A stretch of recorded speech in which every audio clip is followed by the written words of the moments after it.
Buenas tardes. Obviamente no podremos recuperar el retraso que en estos momentos llevamos, que es considerable, pero vamos a intentar ser lo más sintéticos posible. Por lo tanto, no voy a hacer una introducción del tema, solo enuncio que, quizá porque es lo nuevo, nuevos actores, nuevas tareas, estamos al final y vamos atropellados, lo nuevo siempre cuesta de despegar. En todo caso, señalo que son nuevos actores porque emergen nuevas tareas y yo diría que la singularidad es que no se trata de tareas que nacen de la desagregación, que era lo históricamente que había ocurrido, sino que el cambio tecnológico hace aparecer la necesidad de nuevos cometidos. Para abordar estos temas, que ya los tratamos en el primer congreso, pero era absoluta novedad y solo teníamos una base de derecho positivo, ahora ya tenemos más experiencias, contamos con especialistas en la materia. En primer lugar, Irene Bartol. Irene es abogada, es directora de Verdia Legal y es secretaria general de ASEME. Ha escrito sobre almacenamiento y, por lo tanto, era seguramente la persona más indicada para trabajar esta cuestión. Yo les había pedido 15 minutos porque éramos 4 solo, menos de 10. Muchas gracias y lamento el retraso.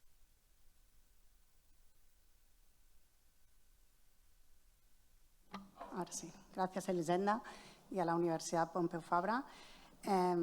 Voy al grano. No podemos hablar de almacenamiento como nuevos actores sin hablar de renovables y sin hablar de flexibilidad en el sistema eléctrico y, por descontado, también de redes. En la senda de descarbonización y en el entorno de transición energética en el que estamos, va a suponer una implantación, ya está suponiendo una implantación masiva de renovables, caracterizadas por su carácter intermitente y no gestionabilidad, y por lo tanto va a ser totalmente necesario la incorporación de flexibilidad al sistema. Estamos, por tanto, inmersos en un escenario en que hay un cambio de paradigma total, con esta alta penetración de renovables, y no solo de renovables, de recursos, implantación de recursos distribuidos, por lo tanto, almacenamiento, autoconsumo, vehículo eléctrico, y en el que nuevos actores, como los agregadores, el papel activo que va a tener el consumidor, la gestión de la demanda, el vehículo eléctrico, las comunidades energéticas van a ser fundamentales para aportar flexibilidad al sistema. ¿Qué entendemos por flexibilidad al sistema? Pues la capacidad del sistema energético para adaptarse a las necesidades cambiantes de la red y para gestionar tanto la variabilidad como la incertidumbre de la demanda y la oferta en todos los horizontes temporales. No es un concepto nuevo, porque la flexibilidad ya venía siendo aportada por las centrales de generación, por el bombeo, centrales térmicas, pero es ahora la flexibilidad va a ser la demanda quien va a aportar, va a tener un papel muy activo en esta flexibilidad. Va a ser muy necesaria en los próximos años, ya que se espera que una implantación de energías renovables alrededor de un 70% en el 2030. Y en este escenario, el almacenamiento, qué duda cabe que va a tener, es uno de los mayores desafíos en la transición energética y, por lo tanto, va a ser necesario enfrentarse y afrontar todos los retos que van a tener, que tiene el almacenamiento. Por poner un ejemplo, y se ha hablado antes de las energías de respaldo, el día 8 de abril del 2023, una alta elevada penetración de las renovables con una variabilidad de precios en el mercado diario descomunal. Un precio máximo de 249 euros megavatio y un precio mínimo de 7 euros megavatio hora. El 16 de mayo, durante 8 horas, se cubrió toda la producción con energías renovables en España. Estamos empezando a ver precios cero en muchas horas centrales del día y la temida curva del pato. Por lo tanto, la pregunta que quizás nos tenemos que hacer, ¿empieza a ser el almacenamiento urgente? Importante, porque antes se hacía referencia a las energías de respaldo. Aquel señor de ahí ha hecho la pregunta acertadísima sobre el escenario de implantación de renovables y, por lo tanto, la necesidad de introducir este almacenamiento. En definitiva, esta falta de predictibilidad, es cierto, implantación sucesiva de las renovables y, por lo tanto, los recursos distribuidos y el almacenamiento, como no, va a ser totalmente necesarios para afrontar estas horas centrales, en estas horas centrales del día, cuando hay una máxima demanda, cuando hay superávit de generación, pueda entrar el almacenamiento de manera que esté disponible cuando hayan déficits de energía. Actualmente el almacenamiento ya está contemplado como un sujeto en el sector eléctrico, en el artículo 6. Si bien lo vincula con la propia definición, lo vincula a los titulares de almacenamiento, son aquellos que poseen instalaciones en las que se difiere el uso final de la electricidad a un momento posterior o cuando se genera o cuando se realiza la conversión de energía eléctrica en una forma de energía que se pueda almacenar. No hablaremos de los distintos tipos de almacenamiento. Se ha hablado esta mañana del hidrógeno, pero a nivel de tecnología solo citar el almacenamiento térmico, el químico, el mecánico y el electroquímico y el almacenamiento que tendremos a gran escala o también behind the meter. Por lo tanto, va a ser una realidad. Me gustaría apuntar e incluso lanzar una pregunta. Incluso tenemos aquí un consejero de la CNMC. La propia definición que hace el almacenamiento de la ley del sector eléctrico. Y no puedo dejar de hablar de las baterías virtuales, de las que se está hablando actualmente, provocada como un producto de marketing por el escenario de altos precios de la energía. Pero la propia definición de almacenamiento requiere tener una instalación de almacenamiento. Esto no es así con las baterías virtuales. Por lo tanto, están siendo las baterías virtuales uno de los principales frenos o barreras para el despliegue del almacenamiento. Es una pregunta que me gustaría, quizás, debatir. En este sentido, ya se han hecho muchas cosas desde el punto de vista regulatorio para introducir el almacenamiento. Si bien hay que destacar, el almacenamiento se enfrenta a unos retos regulatorios y de mercado importantes. Es necesario proceder a la definición de los mercados. Se ha hablado de los mercados de capacidad. Es necesario, sin duda, desarrollar los mercados de flexibilidad. En este sentido, la propia Ley de Cambio Climático y Transición Energética ya en el 2021 daba 6 meses para que, desde el punto de vista regulatorio, CNMC y Gobierno desarrollaran toda la parte de almacenamiento, flexibilidad en redes y mercados locales de flexibilidad, que a día de hoy todavía no se han desarrollado. Se enfrenta también el almacenamiento a unos retos económicos y relativos al modelo de negocio, relacionados sin duda con la necesidad de tener visibilidad en sus ingresos para realizar las inversiones necesarias. Y también retos de investigación. Sí, cierto, hace 2 días acabamos de ver en el BOE la orden que desarrolla ya, que convoca los bancos de prueba regulatorios. Sin duda, a nivel de innovación, es totalmente importante la posibilidad de desarrollar estos bancos de prueba regulatorios de la mano del regulador, con el fin de testear nuevas tecnologías, hacer un marco acotado con el fin de pedir excepción regulatoria y poder ver que es necesario, desde el punto de vista regulatorio, modificar. Por lo tanto, destacaría como retos estos principales. Sí que se han desarrollado ya hoy en día la resolución de la CNMC de 2019, por la que ya están operativos los servicios de balance y, por lo tanto, el almacenamiento puede jugar allí, y los procedimientos de operación también. Sin embargo, es necesario, como se ha dicho a lo largo de la mañana, el desarrollo de los mercados de capacidad y también, seguramente, el que el almacenamiento pueda jugar la participación dentro de los mercados de servicios complementarios en la regulación primaria, secundaria y terciaria. Señales de precio, importante, tenemos la metodología de peajes aprobada desde el 2021, pero las señales de precio son totalmente contradictorias con las señales que está dando el mercado. Por lo tanto, es totalmente necesario proceder ya a la revisión de la metodología de peajes o, como mínimo, abrir el grupo de trabajo para analizarlo.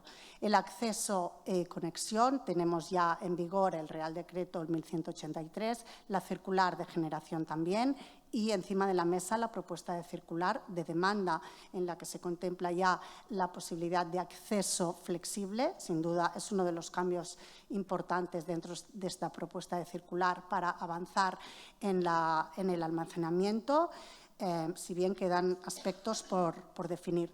Y desde el punto de vista europeo, y acabo, Elisenda, antes de que me digas que ya tengo que acabar, a nivel europeo importante, como se ha dicho, la flexibilidad es uno de los elementos y, por lo tanto, el almacenamiento es uno de los elementos ganadores de la propuesta de reforma del mercado europeo. Por lo tanto, unido también la propuesta de reforma del mercado interior y también el PNIEC, la revisión del PNIEC, que se tiene que enviar a Europa a finales de junio, también tiene que ver el escenario de flexibilidad.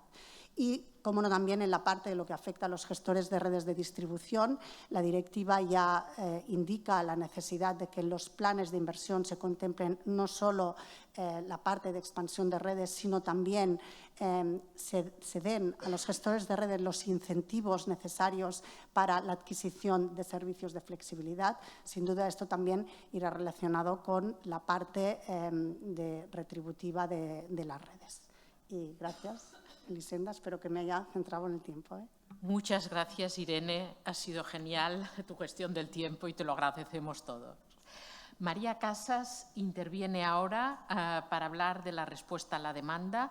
Es también abogada y ha desarrollado su trayectoria profesional en distintos despachos y ahora se desempeña como asesora legal de una importante compañía.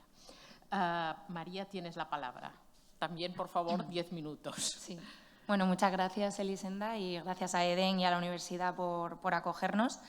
Nada, mi intervención, como comentaba, es simplemente con un mecanismo muy específico, que es el servicio de respuesta activa a la demanda. Intentaré ser muy breve y concisa, ya que es tan específico.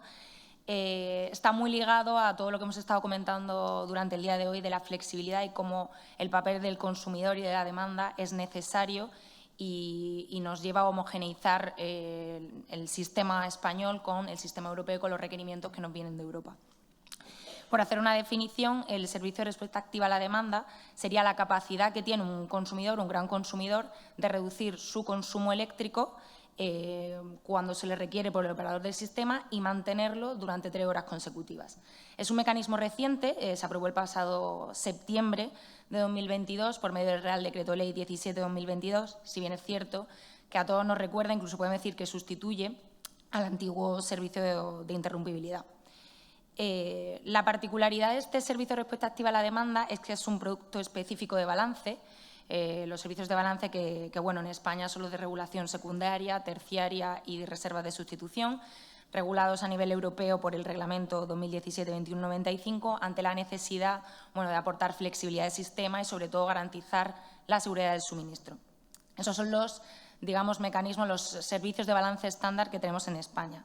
Además, la CNMC es la autoridad competente para emitir las directrices y las metodologías de balance por medio de la habilitación competencial que tiene en virtud del Real Decreto Ley 1/2019 y, bueno, en virtud de tales competencias, publicó su resolución de diciembre de 2019 aprobando las metodologías y las condiciones relativas al balance y en diciembre de 2020 modificó procedimiento de operación en este sentido.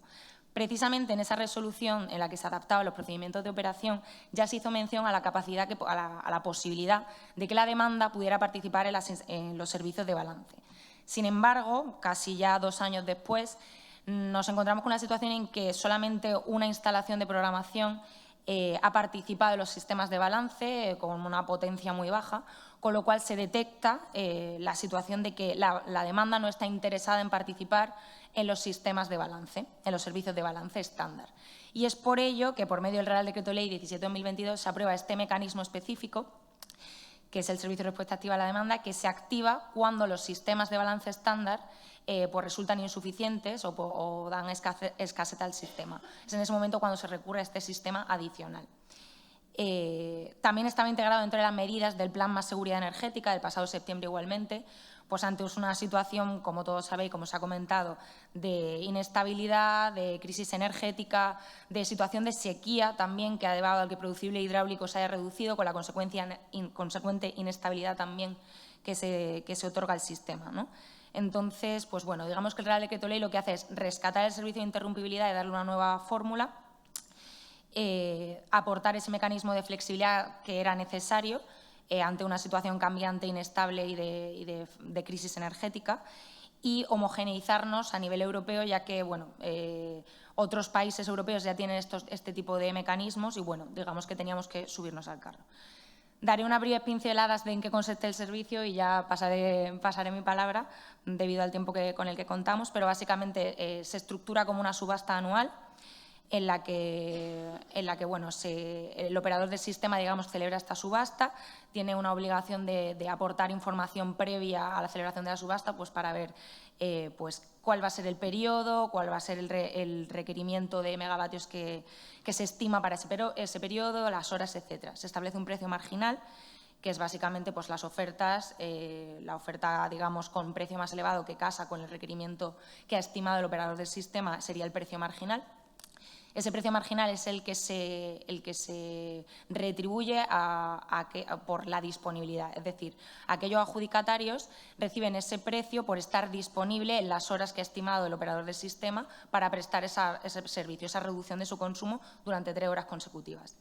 Adicionalmente, si se activa verdaderamente el servicio, se recibe una retribución adicional al precio que esté la regulación terciaria en ese momento. Los que pueden participar, perdón porque también me lo he saltado, serían básicamente comercializadores y grandes consumidores que bueno, tienen que ofertar como mínimo 1 megavatio y además pues, bueno, tienen que cumplir ciertos requisitos que regula el Real Decreto Ley 17/2022, a los que no me detendré, y requieren la habilitación previa por parte del gestor de la red de transporte. El pasado 20 de octubre se celebró la primera subasta para el periodo de 1 de noviembre a 31 de octubre de 2023. Durante este periodo pues, bueno, hubo 16 participantes, el volumen asignado fueron 497 megavatios para 2.714 horas y el precio marginal que se estableció, es decir, el precio que van a percibir estos adjudicatarios por participar en el servicio cada hora y por cada megavatio, es de 69,97 euros el megavatio. Por último, simplemente añadir, me parece relevante, en el Real Decreto Ley también se establece la competencia de la CNMC para modificar, adaptar o incluso derogar este servicio. Ante esta facultad, la red eléctrica ha hecho una propuesta de procedimientos de operación, procedimiento de operación 7.5 para regular el servicio de respuesta activa a la demanda y el procedimiento de operación 14.4 para adaptar la liquidación en los cobros derivados de la retribución de este servicio.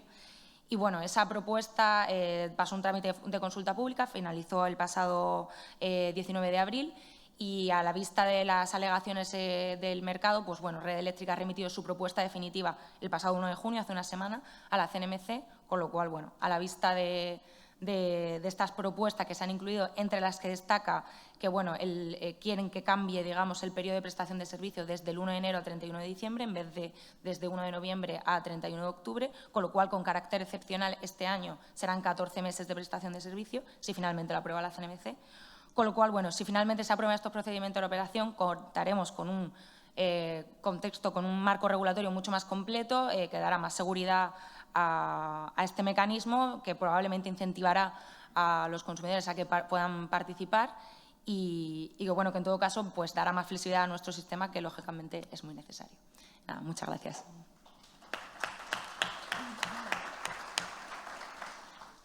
Muchas gracias. Como va de gestión de la flexibilidad, somos flexibles en el tiempo, pero vamos rápidos.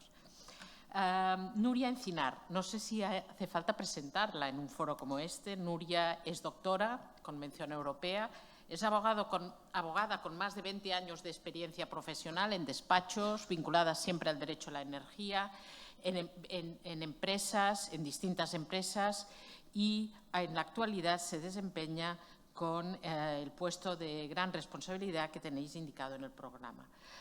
Nuria, tienes la palabra, seguro que respetas el tiempo. Muchísimas gracias, Elisenda, por tu presentación. Y bueno, yo quería agradecer a EDEN la invitación que nos hace a EDP por patrocinar este evento. Y quiero dar las gracias no solamente a mis compañeros y colegas de la Junta, sino también a todos los doctorandos que nos han ayudado a celebrar y a organizar este congreso. El tema que me ocupa es el tema de la agregación. Decía Elisenda que lo habíamos tratado también en el Congreso del 2019. Bueno, pues vamos a ver 4 años más tarde cómo hemos avanzado.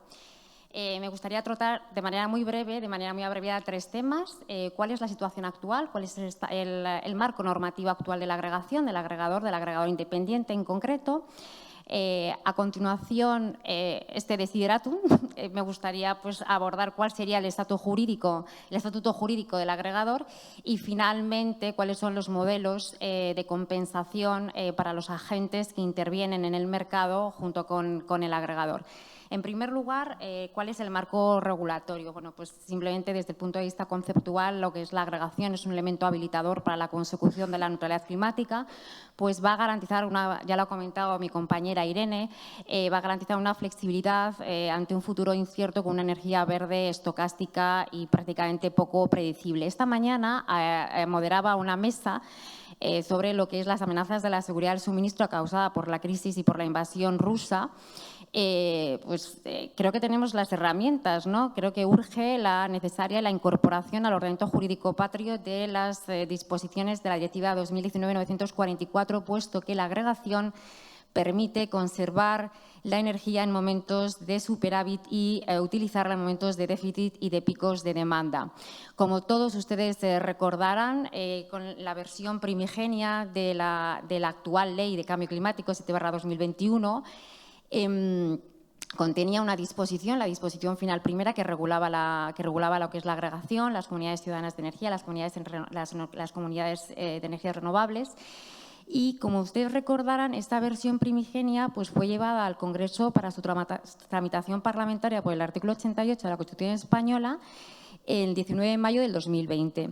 Pues bien, de manera sorpresiva, estas disposiciones fueron aprobadas por el Real Decreto Ley 23/2020 y el espíritu de esta urgente aprobación de este Real Decreto Ley se debía a la transposición, como he mencionado, de la mentada directiva. Pues bien, actualmente la figura del agregador está contenida en el artículo 6 y tenemos una definición a la cual me remito por no extenderme más en la exposición.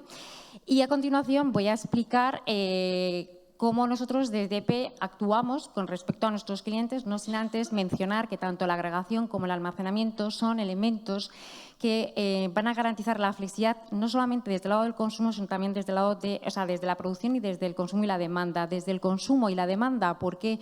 Porque la demanda siempre ha sido siempre ha sido inactiva.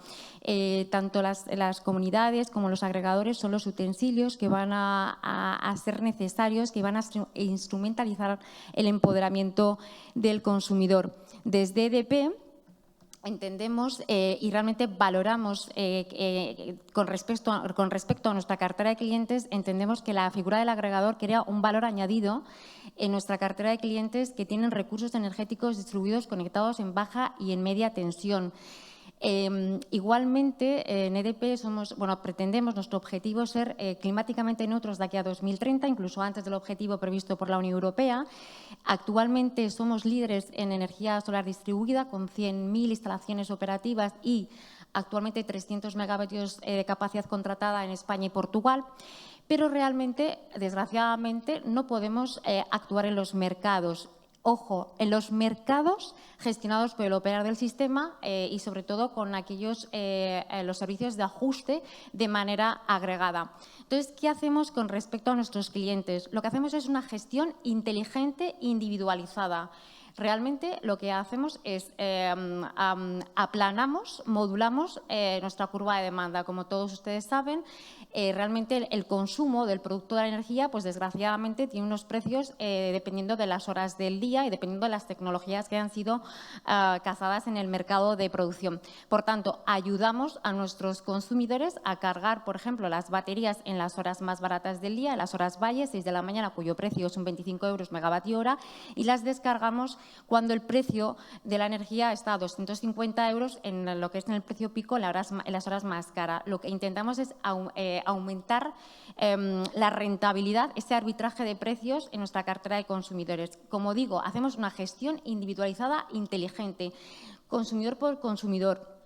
Esto es, conceptualmente, para ir al grano, analizamos nuestra carta de clientes de manera individualizada, estudiamos el perfil histórico, les ayudamos a trasladar sus consumos a las horas valle, a las horas más baratas, ofrecemos servicios de almacenamiento, digitalización. Disculpen. Si realmente se hubiese incorporado la Directiva 2019-944, ¿qué haríamos? Pues con toda la carga agregada de todos los consumidores, lo ofreceríamos al mercado como una unidad de producción, como una… Perdona, ¿me puedes abrir la botella? Es que además tampoco puedo. Y con muchas ganas de hablar tampoco me da tiempo y con las prisas del tiempo. Perdón. Perdón. Bien, perdón. Entonces, regulatoriamente, si se hubiese incorporado la directiva, realmente, ¿qué es lo que realmente haríamos? Pues agregaríamos toda la demanda individualizada de cada uno de los clientes, lo ofreceríamos al mercado como unidad de producción, como unidad de programación, y en virtud de un contrato de agregación que hubiésemos celebrado con nuestros consumidores, no solamente el consumidor pagaría por el consumo de su electricidad, sino que además recibiría una contraprestación en virtud de ese contrato de agregación. Luego, el consumidor ahorrará sus costes energéticos gracias al agregador. Luego, urge, por tanto, la incorporación total de la directiva para hacer realidad este sistema. Pues bien, este desideratum reclama para ser alcanzado un estatuto jurídico. Desde EDP valoramos muy positivamente la consulta pública que se circuló en el mes de febrero para comentarios sobre el nuevo proyecto de Real Decreto sobre las condiciones de contratación de suministro y los principios reguladores del agregador independiente. Evidentemente, cualquier modelo que se incorpore o que se apruebe en España tiene que estar en consonancia con la Directiva 2019-944. En concreto, ¿cuáles son los derechos y obligaciones que tiene que tener el agregado independiente? Pues, sin lugar a dudas, tiene que tener un trato no discriminatorio por parte de los operadores de red y, desde luego, que no sea discriminado por parte de los agentes del mercado. Tiene que tener un derecho a celebrar un contrato de agregación con sus consumidores, acceder a todos los datos de sus consumidores de manera asequible y, evidentemente, tiene que reunir todas las condiciones técnicas para participar en los mercados de producción, en todos los mercados. ¿Cuáles son sus obligaciones? Pues, evidentemente, garantizar la confidencialidad de los datos a los cuales accede y al cual me voy a remitir ahora. Tienen que ser responsables de los desvíos, tienen que ser responsables económicamente de los desvíos que ocasionen a los agentes del mercado. Y sí, solo si el Estado miembro así lo establece, también un sistema de compensación. Y, como no podía ser de otra manera, tienen que estar sujetos a un régimen sancionador como el resto de los sujetos del sistema eléctrico. El agregador puede ser un sujeto independiente o una sociedad integrada en un grupo integrado verticalmente. Sí, solo si se cumple el principio por imperativo del artículo 12 de la Ley del Sector Eléctrico en sus tres vertientes: separación jurídica, objetiva y contable. De modo que contractualmente el consumidor contrata la energía con el suministrador y celebra un contrato de agregación con el agregador. El comercializador, el comer, le proporciona la electricidad y el agregador le dice cómo y cuándo debe de consumirla. Me gustaría entrar en todos los temas de los contratos, pero creo que no me va a dar tiempo y voy a pasar al tema de los modelos que deben de instaurarse, porque son modelos que están en el modelo americano, el modelo australiano y, sobre todo, lo que es en los modelos, y ya como europeísta convencida, pues en los modelos de la Unión Europea, ¿no? En concreto en Bélgica, en Holanda, que la figura del agregador estuvo muchísimo más desarrollada. La intervención en los mercados del agregador evidentemente, pues va a producir un coste. ¿Cuáles son los costes? Pues en concreto dos, un coste de energía y un coste del desvío. ¿Cuál es el coste de energía? Pues la coste de energía es la energía que ha sido comprometida por el comercializador en el día N-1 y que no ha sido consumida por el cliente en el día N como consecuencia de la intervención del agregador. Y el segundo coste es el coste del desvío como consecuencia de la activación del programa de reducción de la demanda y no como consecuencia de un fallo de estimación.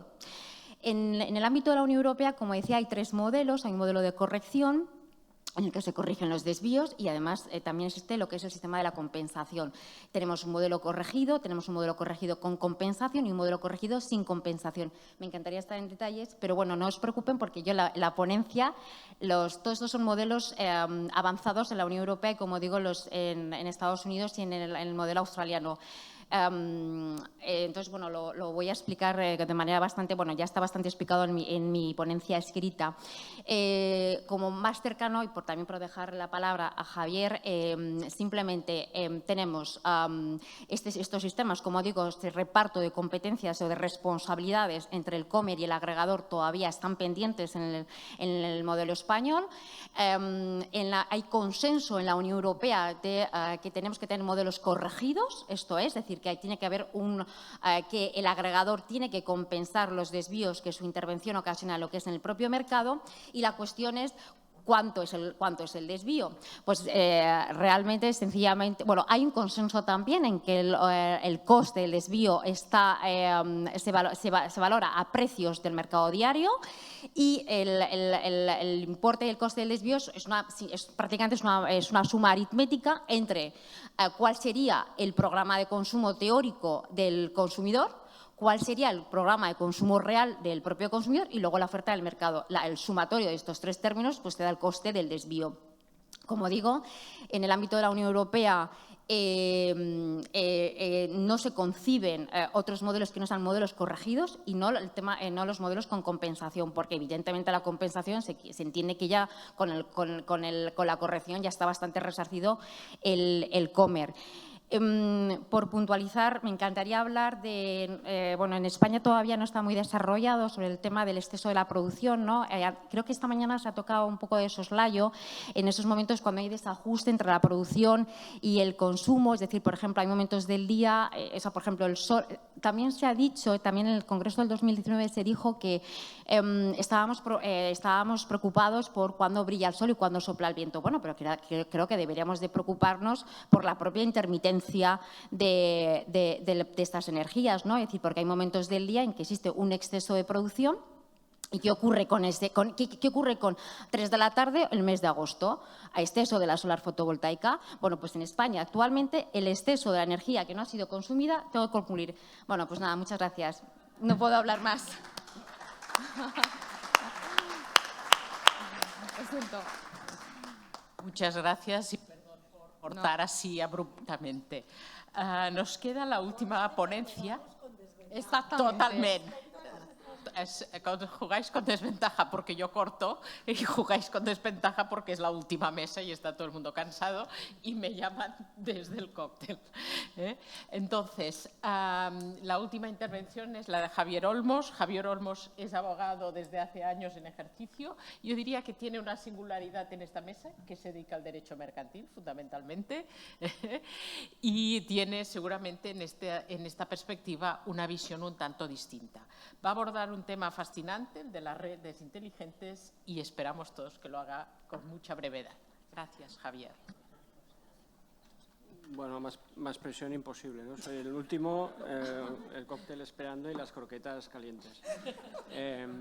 Una apreciación, me dedico al derecho de energía y soy director del área de energía y de mercantil del despacho. Primero, agradecimientos a la EDEN, a la Universitat Pompeu Fabra, a Íñigo y a Nuria por la invitación. Y voy straight to the point, ¿no? Las redes inteligentes, smart grids, ¿no? Empezaré con una serie de datos, ¿no? En 2050, el 100% de generación renovable, de generación de electricidad renovable, con lo cual eso implica, antes ha salido el concepto de la cantidad ingente, eso implica una instalación de capacidad renovable brutal, ¿no? No sé si estamos hablando de 50 o 60.000 gigavatios, sin perjuicio de todas las gigavatios que están en solicitud, en puntos de conexión, etcétera, ¿no? Con lo cual es un objetivo claro de descarbonización y electrificación del sector, con lo cual implica una instalación que colateralmente tiene una serie de medidas, como puede ser la hibridación, el almacenamiento, la repotenciación. Son medidas que ayudarán a esa descarbonización, esa electrificación y a la instalación de los proyectos renovables, ¿no? En paralelo, hay una serie de actividades, agentes de nueva casuística que se va a generar en el sector energético. Y yo tengo una relación que enumeraré rápidamente, como son el autoconsumo, con excedentes, sin excedentes, con compensación, sin compensación, con las baterías virtuales, el autoconsumo colectivo. Como dato, la instalación del autoconsumo en el 2022 ha sido de 2.500 megavatios, 2,5 gigas, que es el doble del año del 2021, con lo cual es imparable. Estamos hablando de las baterías, estamos hablando de las comunidades de energías renovables, estamos hablando de las comunidades ciudadanas de energía. En marzo-abril se aprobó el Real Decreto de las redes de distribución cerradas, la agregación, el coche eléctrico, es decir, toda una serie de nuevos escenarios, nuevos agentes, nueva actividad. Todo esto, todas estas serie de actividades implican, en primer lugar, una generación distribuida, es decir, hay una polarización de los centros de producción, de los centros de generación que está distribuido a lo largo de todo el territorio. Los consumidores no son consumidores, también son generadores, con el autoconsumo. Estamos hablando de un cálculo de unos 5 o 6 millones de vehículos que van a ser eléctricos, con lo cual con los puntos de recarga. Estamos hablando de una necesidad de un reto mayúsculo en cuanto a instalación, en cuanto a infraestructuras, pero también estamos hablando de realidades alternativas que se van a generar. Estamos hablando de una situación donde se puede producir, donde va a haber una autonomía en la generación, que es el autoconsumo, va a haber una autonomía en la comercialización. Las comunidades ciudadanas son comunidades, entidades jurídicas con varios socios, con varios miembros, que no solo tienen la obligación de ser titulares de proyectos energéticos, pueden desarrollar actividades como pueden ser agregadores o pueden ser comercializadoras eléctricas, con lo cual se genera también autonomía en la comercialización y autonomía en la distribución. Con la red de distribución cerradas hay incluso autonomía en la distribución, con lo cual llegamos a una situación, o podemos llegar a una situación en determinados polígonos industriales donde puede haber una cierta islas como sistemas energéticos autónomos, obviamente conectados al resto del sistema, obviamente, pero podemos llegar a esa situación. Estos, digamos, sistemas alternativos o islas, o como le queráis llamar, junto con el resto de actividades que se van a desarrollar, que son las que he enumerado, necesitan una interacción con el sistema, por decirlo de alguna manera, tradicional, porque al final todas estas actividades tienen unas implicaciones en la gestión del sistema, en la gestión del mercado, etcétera, etcétera. Y ahora llego a las Smart Grids, que es donde de eso se trata, ¿no? Toda esta actividad nueva, alternativa, y toda esta instalación en proyectos renovables, en cargadores eléctricos, etcétera, necesita infraestructura, necesitan hardware, necesita grids, necesita redes. Por lo tanto, es necesaria una inversión desde los transportistas y las redes de distribución para poder absorber, para poder integrar toda esta digamos, instalación masiva de proyectos que va a haber. Y, por otro lado, necesita que sean smart, es decir, necesita el software, por decirlo de alguna manera, en el cual se obtenga información, se obtengan datos, estos datos se pueden gestionar y, por lo tanto, se puede obtener o se puede dar una respuesta en según qué circunstancias, en caso de advertir averías, advertir fraudes, etcétera, etcétera, ¿no? Poder gestionar los sistemas, el consumo, la demanda, etcétera. No soy ingeniero, pero por la información publicada, la digitalización o las instalaciones, las redes inteligentes ya están instaladas en los transportistas, en la red de transporte. También están instaladas casi el 100% de los contadores eléctricos en consumidores son inteligentes, con lo cual las necesidades principalmente están en la media y baja tensión. Se calcula, por el PENIEC, se calcula 58.000 millones de inversión en España y en Europa 170.000 millones de euros. Con lo cual, esto es las necesidades a priori que son necesarias para poder, digamos, instalar toda esta capacidad, absorber toda esta capacidad y todas estas actividades. ¿Cuáles son las ventajas? Las ventajas son muy conocidas: la eficiencia,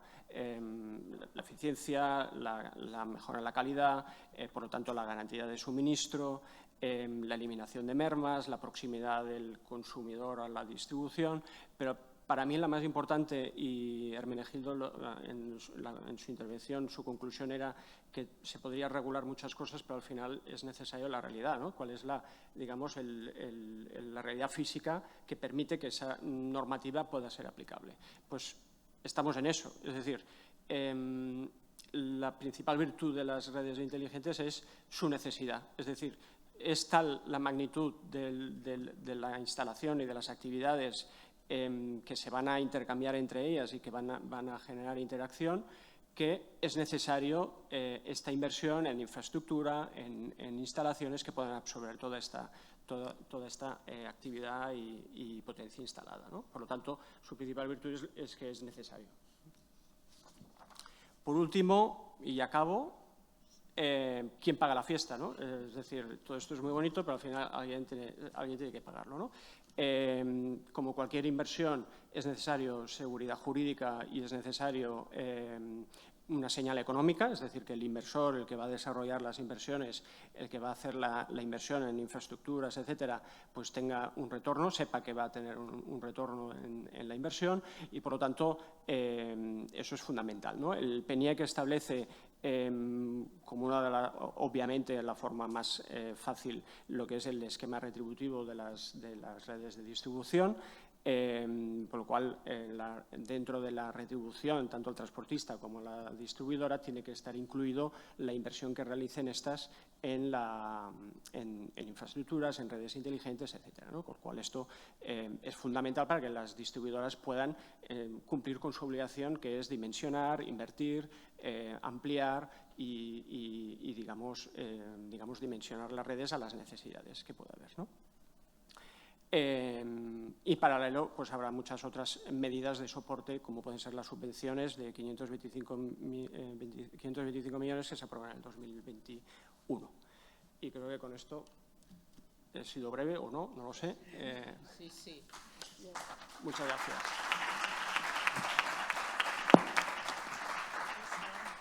Muchas gracias y felicidades por vuestra extraordinaria capacidad de síntesis. Habéis logrado transmitir lo esencial, o sea que felicidades, la verdad.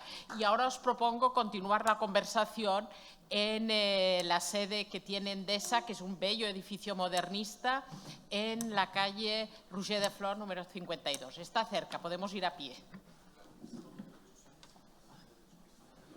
Pero nos hacemos una foto. Por supuesto.